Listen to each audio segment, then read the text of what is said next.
Bon, une fois que grosso modo on a survolé comment on fabrique les lois, alors, il y a aussi un peu, des fois des coutumes qui font la loi, il y a d'autres sources de la loi là, donc, que j'ai citées, il y a la doctrine, il y a la jurisprudence, tout ça. Bon, bref, je ne suis pas là pour vous faire un cours magistral de droit, moi je veux juste arriver à mes fins, vous expliquer ce que je veux vous expliquer, parce que voilà, ça m'intéresse, c'est opportun pour moi.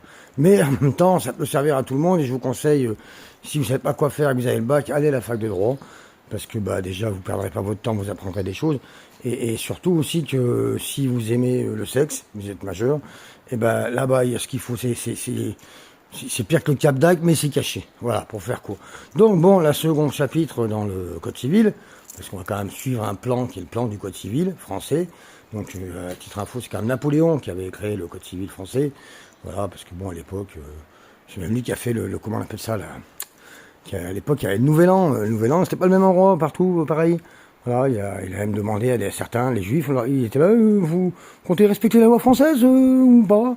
Voilà, enfin bon, ils ont quand même de l'argent, ces gens-là, donc mais bon, vous comprenez que bon, il faut faire des lois parce que les gens sont trop cons, en fait, hein, c'est tout. Pour que tout le monde, enfin, je vous dis ça avec mes mots à moi, c'est mon point de vue, je suis pas spécialiste. J'ai fait une première année de capacité en droit, plusieurs années de suite. Donc la seconde partie dans le Code civil, c'est la personne humaine. Hein. Donc la notion de personne transcende l'existence chez Hegel. Jésus s'est fait personne, le Fils de Dieu, voilà, dans la chrétienté, tout ça. Donc Hegel est aussi chrétien, hein, c'est un lien. Bref, pour vous dire qu'en fait, les femmes et les hommes, ils ont les mêmes droits. Hein. Déjà, ça c'est indéniable. Hein. Alors bon, effectivement, dans la réalité, mais, il y a un mais, c'est que les femmes sont quand même payées moins, pour le même boulot, tout ça. Mais bon, dans la loi, ils ont le même droit. Voilà. Donc ensuite, il y a ce qu'on appelle les incapacités, donc les régimes de protection.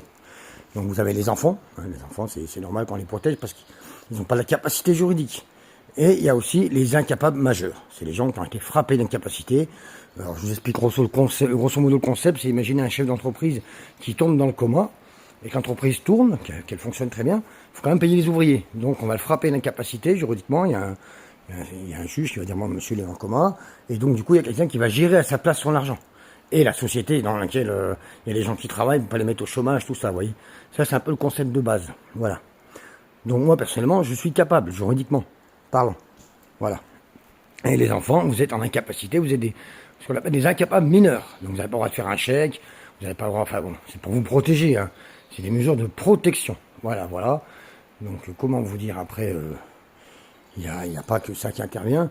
La notion aussi qui est importante, c'est qu'on peut pas, le corps humain est en dehors du commerce, et il y a une autre chose qui va venir dans le truc d'après là, vous inquiétez pas.